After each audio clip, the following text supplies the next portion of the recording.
So now we are starting with foreign policy. We are starting with the first topic, that is the determinants of foreign policy.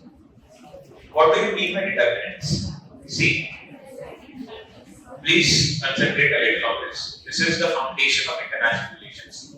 If you understand this, you will be able to understand the bilateral and multilateral in a more easier manner. Determinant essentially is what determines a country's foreign policy. Okay?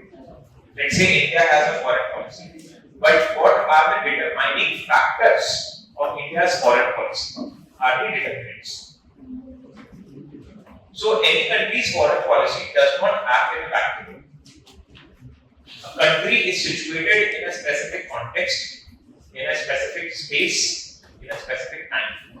India of 1950s is very different from India of 2024. And India is located in a specific geography, in a specific space, which affect or constrain its decisions. So any country does not act in vacuum. Every country operates in specific domestic or international milieu. They are shaped by multiple interplay of factors that are known as determinants. So what are determinants? That determinants are multiple interplay of factors. The factors that determine the foreign policy of a state are known as the determinants of foreign policy. The factors that determine the foreign policy of a state are the determinants of foreign policy. So we would read about what are the various determinants of India's foreign policy. What are the factors that affect any country's foreign policy, not just in Indian perspective, but also other ways.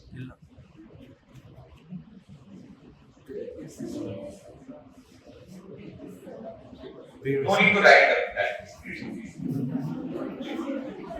No need to write the previous slide. Just write the head determinants and you can directly write this. The first determinant is geography.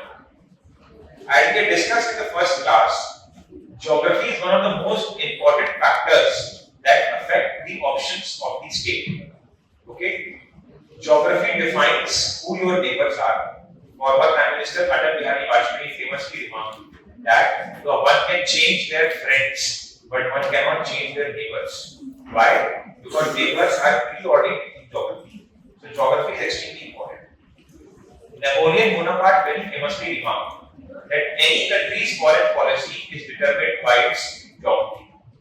Any country's foreign policy is determined by its geography. Okay?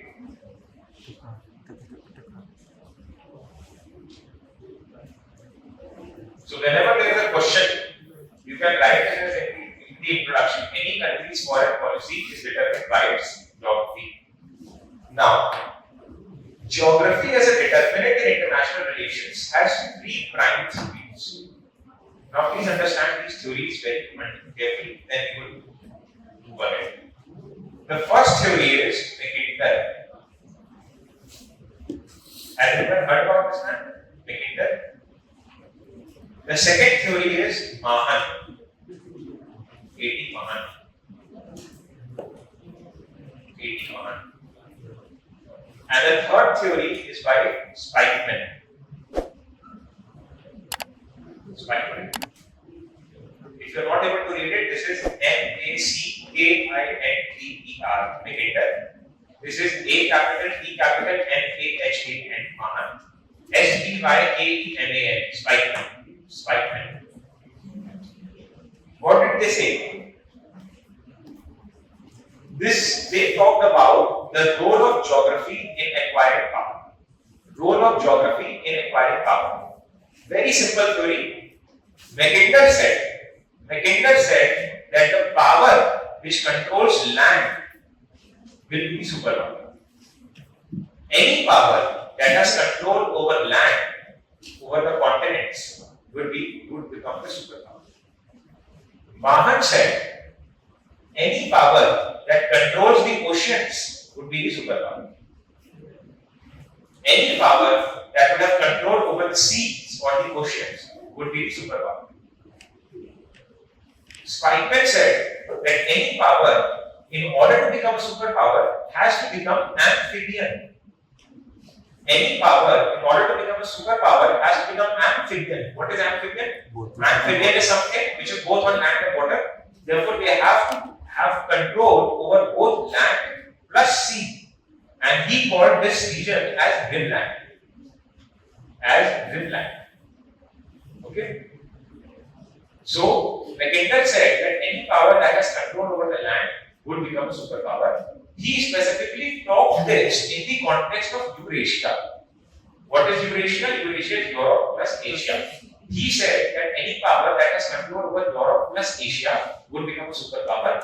And he gave the example of the erstwhile Roman Empire that had power in the entire Eurasian region and was a superpower. Mahan said that any power that you have control over the oceans would become a superpower. And he said, he gave the example of the British Empire. You know the British Empire that came to India, they came through the route of sea. Vasco da Gama came from the Cape of Good Hope down to Africa and built the first sea line of communication. The British also controlled the narrow channel, the English channel in Europe. And because they controlled the English channel, they had important power.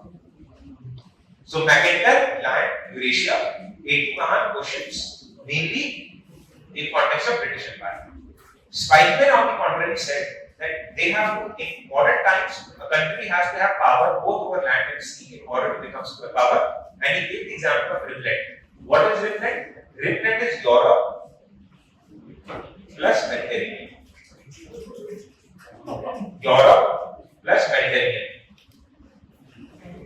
They should be amphibian in nature. Okay? Just write it down, and this is what has been written. McIntyre, country which controls the Eurasian continent controls the world. Mahan, country which controls the oceans, mainly Atlantic, controls the world.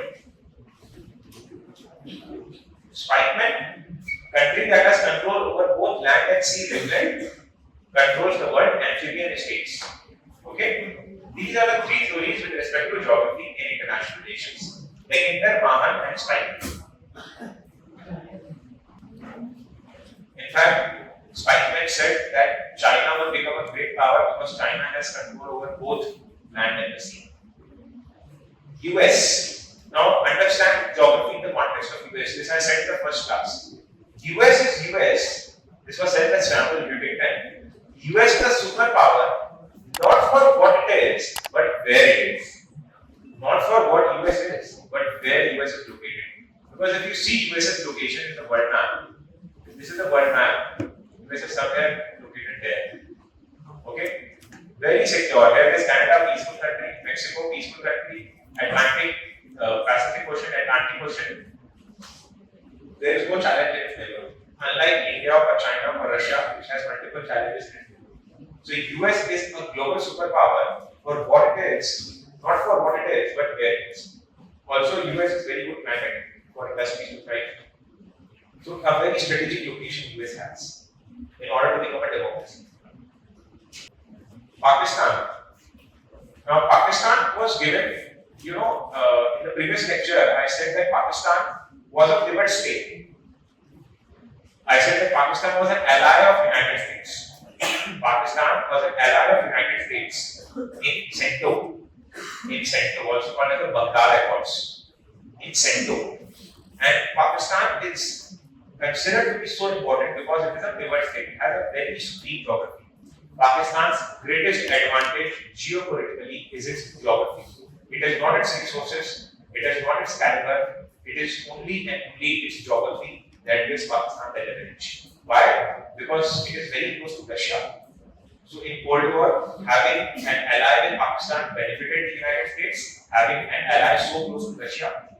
Secondly, it has borders with Iran, Afghanistan, India. Therefore, having an ally in Pakistan for the United States in South Asia became very helpful. So Pakistan is considered as a pivot state because of its geography.